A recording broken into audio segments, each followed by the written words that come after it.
Are you thinking about making some type of decision that's going to change the trajectory of your life, like quitting your job, signing up for school, or leaving your partner, etc., etc.? Well, I've been through all those things, and I know how confusing it can feel, how frustrating, how scary it can feel, like terrified, scared shitless, quite frankly. But in this video, I'm going to share with you some lessons that I have found through my own trials, tribulations, and making many leaps of courage and bravery, and I've always come out the other side better for it. One of my amazing clients, Caitlin, also went through this journey where during the big P, the bid, I don't know if I can say that without getting flagged, but whatever. The company that she was working for went bankrupt, and so she was suddenly faced with life, where to go next, what to do next. Sorry, plant.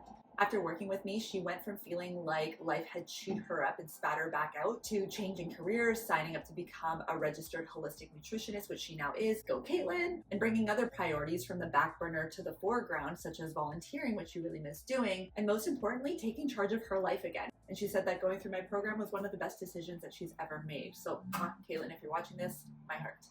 The first thing that's going to happen when you're trying to make any type of change or wondering what you should do, what direction to go in, is you're going to find yourself in a state of deep questioning. And this is not a bad thing. Believe me, I know it feels painful. The ruminating thoughts, the lack of clarity and answers, the perpetual nature of just the thinking. It can last months, if not years. I know. I know. I've been through it. Oh, I just got chills. But the fact that you are in this deep state of questioning means you're reflecting, you're contemplating, you're taking stock of your life, where you're at now, the consequences of your choices up until this point, and you're asking yourself, is this still right for me? Chances are it was right for you for a period of time, maybe for a long time, maybe for a short time. Nevertheless, you did benefit from your decisions and the circumstances in some way. Likely, circumstances have shifted. You don't like your job anymore.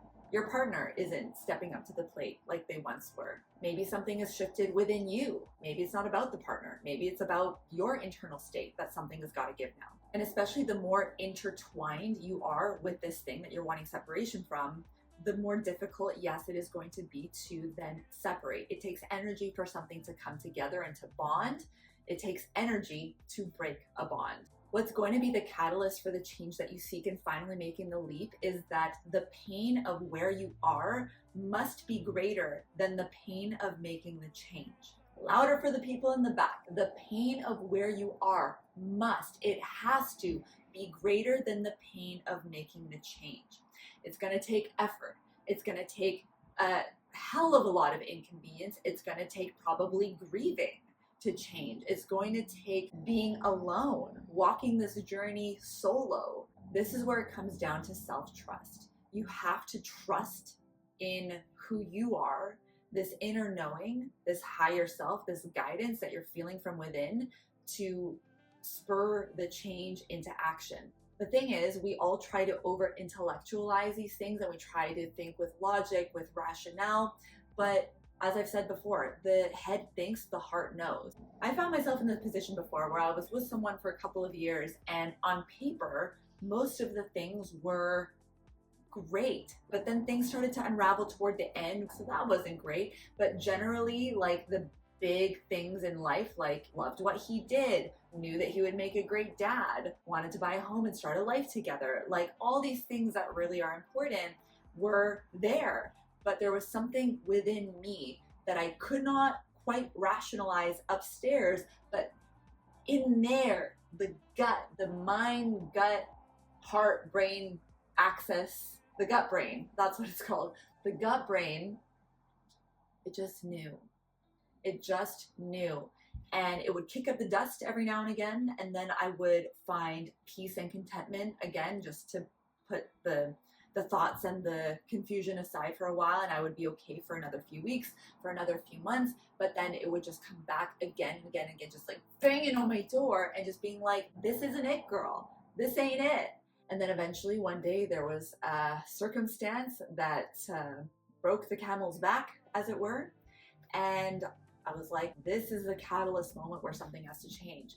And so often there will be a catalyst moment where something has to change, and it won't always be this grandiose, like big fight or horrible circumstance or anything like that, but sometimes you'll just feel it in your bones. I quit one of my jobs in order to pursue this next leg of my entrepreneurial journey, restarting my YouTube channel for the third time, and here we are. It took me all of 2.5 days before my nervous system started wanting to pull me back into who I was being.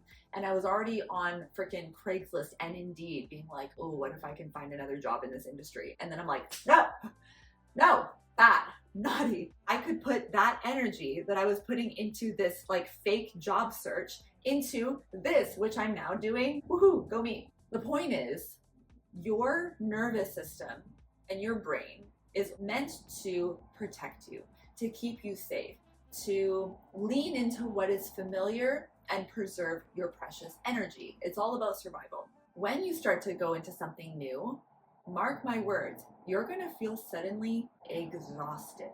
When you want to apply yourself to that new goal, sit down in front of the computer or get to work, all of a sudden your eyes are going to get tired, your brain is going to want to shut down, and you feel like you need to sleep all of a sudden, or you need to eat, or you need to watch Netflix, or just do something that is more passive and mindless in order to cocoon yourself, in a sense. It's the craziest thing. Your brain, your mind will play tricks on you, and this is not actually true.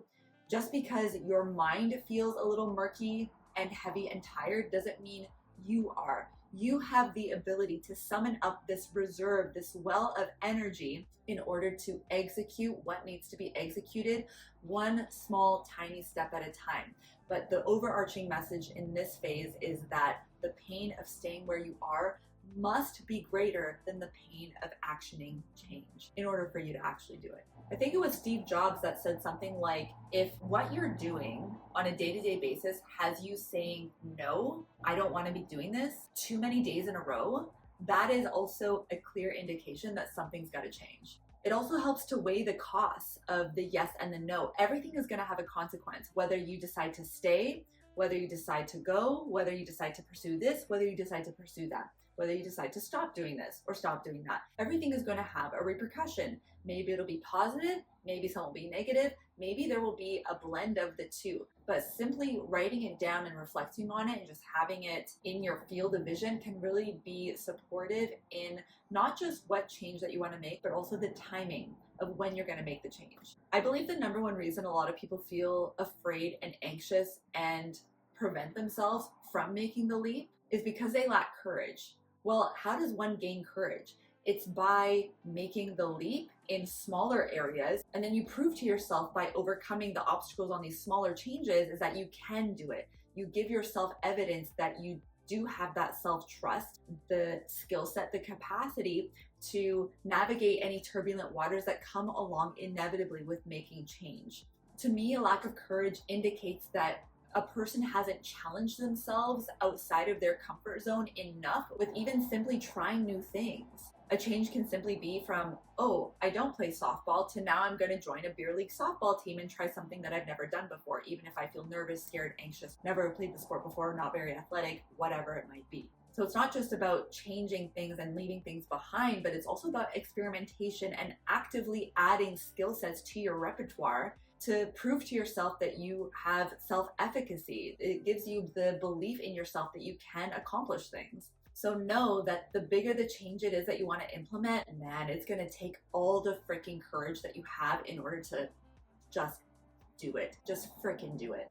Also, something to watch out for is that at first, you'll feel relieved, empowered, excited, hopeful, optimistic, proud of yourself, brave, etc. ... And in a short frame of time, it could be anywhere as a mere few hours to a couple of days. I bet that you'll wonder, oh my God, what have I done? It's going to feel like a rush. There's going to be a blend of adrenaline and cortisol. It's going to be a cascading cocktail of chemicals, hormones, emotions, and you're going to be kind of riding this roller coaster of like, wow, and then, oh my God, and then, yeah, and then, fuck. It really is quite a rush, but you can quickly find yourself leaning already into some imaginary backup plan that you might not have even had before when you made the leap. It can quickly swing between absolute excitement and utter exhaustion, and then back and forth. Obviously, these highs and lows may manifest different for everybody, but keeping in mind that's something to be expected. What allowed me to combat this and not self-sabotage, because I always say, human first, student second, teacher third. So I am just as susceptible to self-sabotage as anybody. Even though I'm a high performance coach, I teach this and I know how to combat this, it still seeps into my primal animalistic survival brain. So what helped me is that I had a plan to execute on, and I burned the bridge, so to speak. And I don't mean burning the bridges in terms of your relationships. Never recommend that. Sorry, implant. But I burned the bridge in the sense of, instead of relying on a backup plan, I'm relying now on executing my plan. So as an entrepreneur, I do have a service-based business where I work with clients in organizations face-to-face in addition to the online stuff. I'm fortunate in the sense that I'm able to pick up work as it comes up, even though I've left one income source. So if it was just static with no other opportunity for increased income, that would definitely be more precarious. I know some people do that. Maybe you would rather save up a big stash of like a year's worth of savings in order to make the leap. I would rather still have some savings but continue working because I really do enjoy what I do, but cut off the limbs of the jobs that are not really fulfilling me anymore. Maybe they once did, but they no longer do. Yes, I realize that is a luxury to say, but also not everyone would want to have my schedule of working with up to 4 different clients in different locations in a day. Some people really like the 9 to 5. Not everyone's meant to be an entrepreneur. However, if you're watching this, that's probably not you. And you're probably watching this video because you are entrepreneurial minded and this does resonate with you. At the end of the day, nobody can tell you what's right for you except for you. I just know within myself, I'm never going to be 80, 90, 100. It's called the rocking chair test, where you envision yourself as this elderly human looking back at the unfolding of your life, knowing that you cannot change back the hands of time. And how do you feel about the choices that you made? How do you feel about the risks that you took? How do you feel about the things that you didn't do? And most of us will regret what we didn't do, what we didn't have the courage to do, versus the things that we did take a chance on, even if they didn't pan out, or at least not in the way that we thought they would. And a lot of the time things will turn out even better than we could ever imagine. This is leaving room for magic and mysticism, the creation in the unknown, which I'm going to talk about a lot on this channel. At the end of the day, sometimes you got to risk it for the biscuit. The question is, how bad do you want the biscuit? So cheesy. In all seriousness though, if you are teetering between not leaping and making the leap, and you need some support with this, I invite you to book a free value call with me. Link is in the video description below. You can share with me the details of your unique specific situation, and we can take it from there and both decide together if it's a fit to move ahead, as I do help people specifically with this in my online program, Zen High Performance Method, and I help them to reinvent themselves so they could become the type of person who would have, do, and be that which they desire. Also, I created a free masterclass that you can get exclusive access to right now, all about the 4 energetic keys to supercharge your goals and manifestations for spiritual entrepreneurs, wellness professionals, and holistic practitioners. All about how to smash through subconscious blocks, create a new reality for yourself so you can finally stop being your damn worst enemy. It's time. It's time. You can get the link at the video description. But in the meantime, I'd love to know how you summon up courage within yourself, or if that's something that maybe you struggle to do. Leave it in the chat below. I try to get back to everyone, so I look forward to connecting with you soon. Until we meet again, my friend, I will see you in the next one.